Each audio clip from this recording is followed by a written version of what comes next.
AP Chittoor జిల్లాలో చిరుత సంచారం కలకలం రేపింది. స్కూల్లోకి చొరబడిన చిరుత ఇద్దరి మీద దాడి చేసింది. గాయపడిన వారిని ఆసుపత్రికి తరలించారు. తర్వాత పాఠశాల ఆవరణ నుంచి పక్కనున్న కాలనీలోకి వెళ్లింది. దీంతో కాలనీ వాసులంతా భయాందోళనకు గురయ్యారు. చిరుత కోసం అటవీశాఖ అధికారులు, సిబ్బంది ముమ్మరంగా గాలింపు చర్యలు చేపట్టారు. కొన్ని గంటల పాటు శ్రమించి చిరుతను బంధించారు అటవీ సిబ్బంది.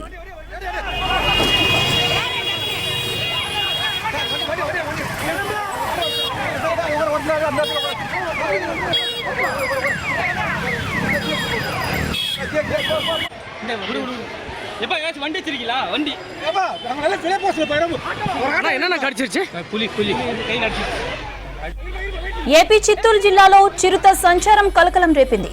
స్కూల్లోకి చొరబడిన చిరుత ఇద్దరి మీద దాడి చేసింది. గాయపడిన వారిని ఆసుపత్రికి తరలించారు. తర్వాత పాఠశాల ఆవరణ నుంచి పక్కనున్న కాలనీలోకి వెళ్లింది. దీంతో కాలనీ వాసులంతా భయాందోళనకు గురయ్యారు. చిరుత కోసం అటవీశాఖ అధికారులు, సిబ్బంది ముమ్మరంగా గాలింపు చర్యలు చేపట్టారు. కొన్ని గంటల పాటు శ్రమించి చిరుతను బంధించారు అటవీ సిబ్బంది.